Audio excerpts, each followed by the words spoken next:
What's going on, guys? It's the Slime Boss here, and oh, we did it again. I decided to just finish my collection, and I have gotten myself the Sega Genesis Online controller.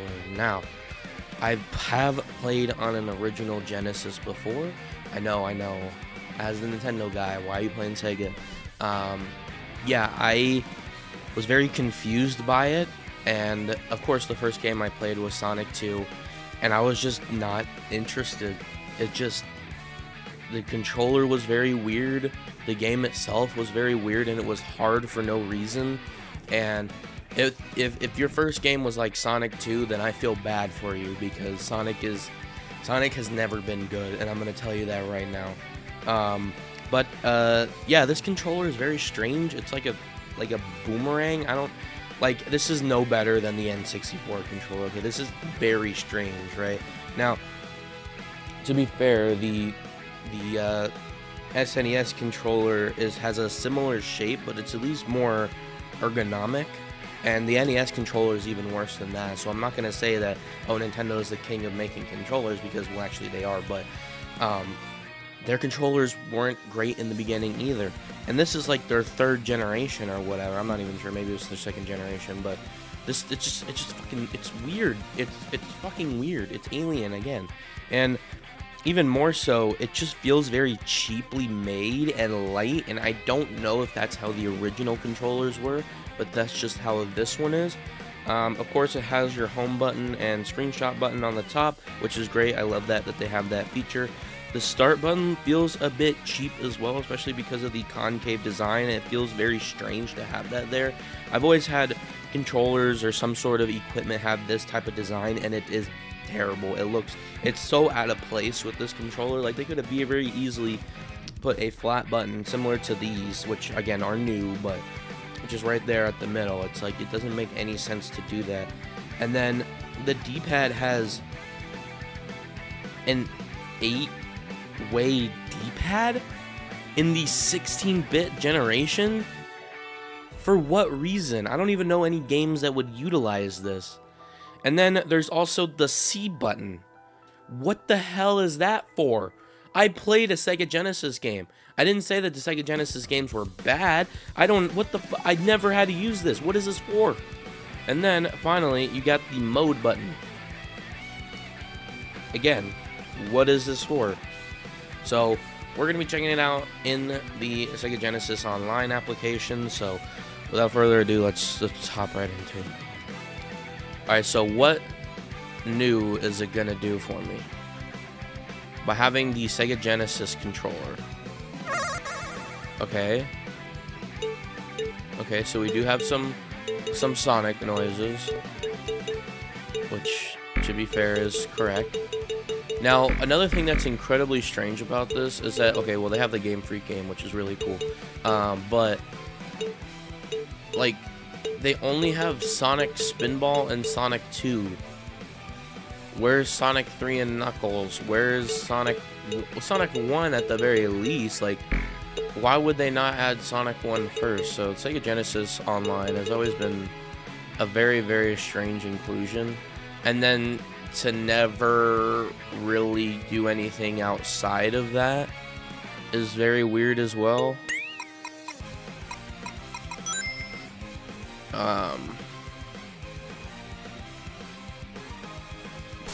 Yeah, to never really do anything outside of it, like, I don't know, TurboGrafx or whatever they had in the WiiWare, and then they just have Genesis, and it's like, whatever. I mean, I guess you got Phantasy Star 4, Castlevania Bloodlines, but there's so many other ways to play these games that these companies have released, like Street Fighter 2, like half of these games don't really need to be here because you can play them in other ways on the Switch. So it's very weird inclusion, but it is an interesting piece of history, and I'm glad that I did get the controller, but it's still very strange. All right, so of course I'm gonna start off with a game that I'm more familiar with, which is Mega Man: The Wily Wars. So mode is to suspend the game. Okay, so it works as the trigger, and then I can hold it to rewind. Okay, so it works as the trigger. I don't know what it was used for before. As you can see, I've already, oh, yeah. I've cleared, Wily Wars. So, let's just, play this. Mega Man 1. Actually, no. Let's play Mega Man 2. And again, if you're curious, you know, how I played this game, check out the link in the description where I have my Mega Man. It was 2 VODs that I did. I live streamed the entirety of Mega Man the Wily Wars, and I'm still currently playing through all of the classic series as well. So if you're interested in that, check out the link in the description. Well, so let's just start off with a game that I'm more familiar with. So, no diagonal. A does not do what I... What? A pauses it? Why? Oh my god. This is even worse than playing with a normal controller on N64 online. Is this really how it was? What the hell? So if you don't know, B is to shoot and C is to jump. Why are you doing this to me? I hate this.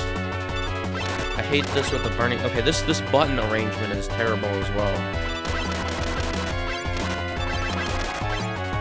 I despise this with a burning passion.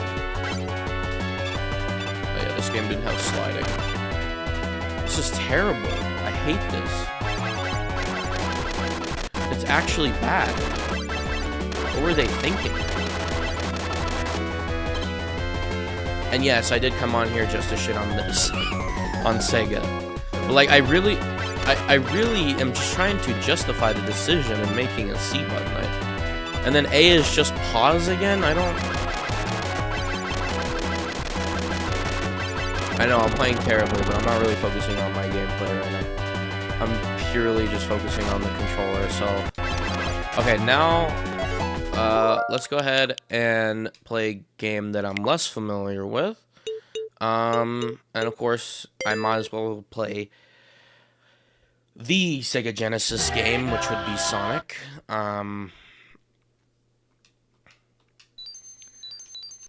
Sonic 2. Okay, let's figure out what's going on here. Okay. Diagonal still does nothing, except... Yeah, I'm not really sure the point of that. And actually makes the D-pad a lot harder to play with. B is also jump again. And so is A and C?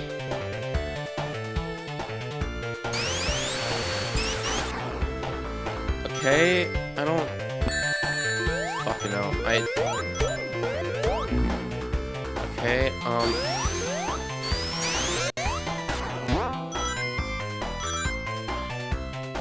don't get it.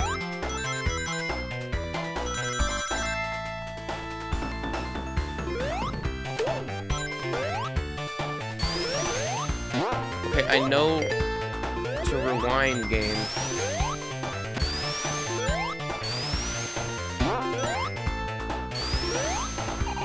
This game is terrible. What's happening? People like Sonic? I don't understand. This is so janky.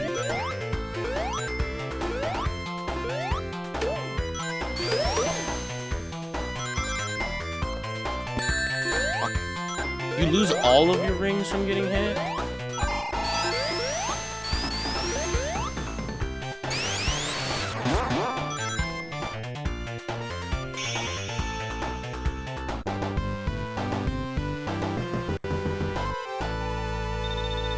Okay. I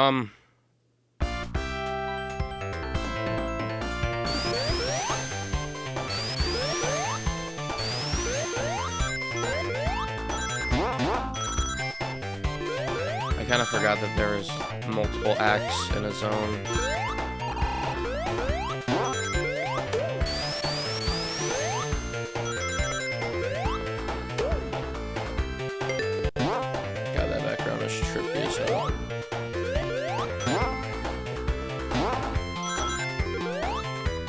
That's a freaking beginner's trap if I've ever seen one.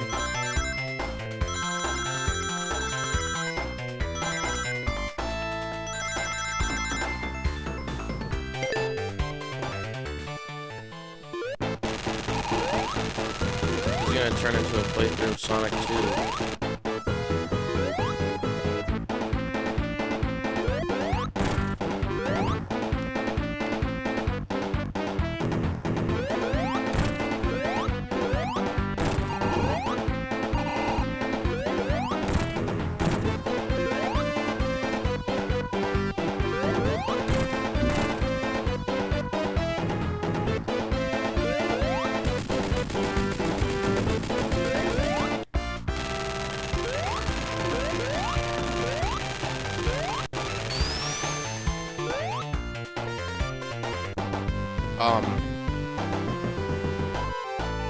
Okay. I got a 1-up. Okay, I don't... Okay, well, that was certainly a thing. Again, I'm a person that never really grew up with a Genesis. I played it, the original, at least, and I was very confused by it. I'm still very confused by it now. Controller itself, again, it's very cheap, I feel like, cheaply made. There's a lot of weird stuff going on with this thing. The C button, the start button, the mode button, the fact that there's 8 buttons here, and it's like barely ever used, I assume, because I don't know a game that would use it.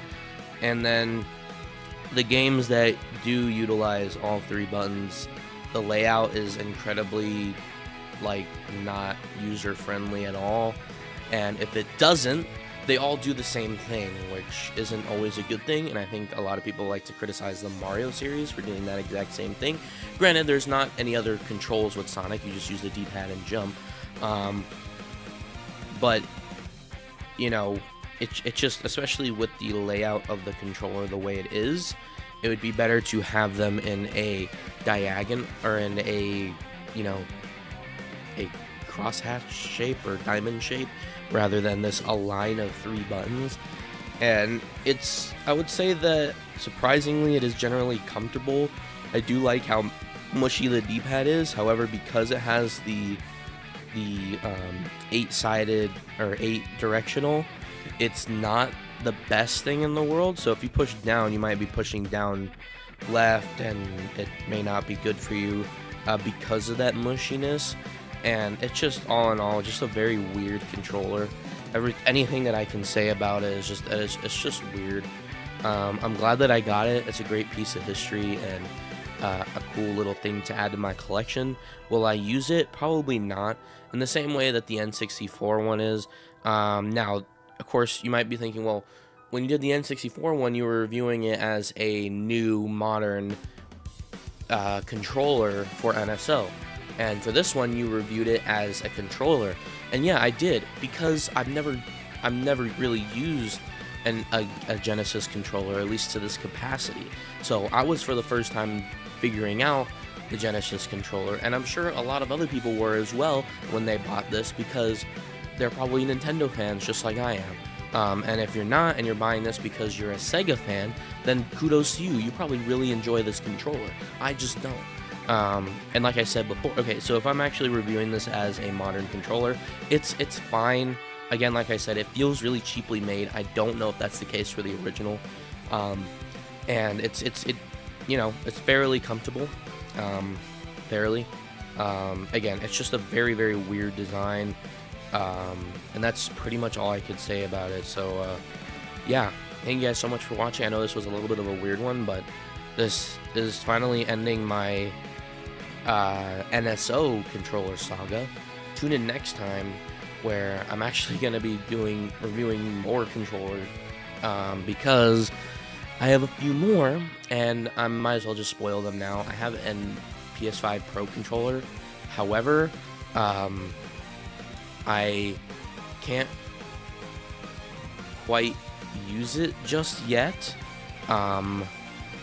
I can use it, just not right this. I can't record the video right now. I need to figure out how the whole like controller functions work, how you can change the buttons and stuff like that. And once I do, I'll be able to have a more an easier time understanding. Other than that, I also have the PlayStation Portal, which isn't really a controller, it's more like a Switch thing. And I can't do it just yet because I have terrible internet, so just stay tuned for those videos. They'll be coming out shortly. And of course, if you would like to support us, you have a Patreon that's simply at the $1 tier. You could help support us and make great videos like this one, or terrible videos like this one. It's up to you. And of course, if you can't do that or don't want to do that, you can of course support us over on Discord. Just simply joining the Discord is enough for us, and you can join in on the conversation. Maybe even appear on a future podcast. Anyways, thank you guys so much for watching, and I'll see you next time.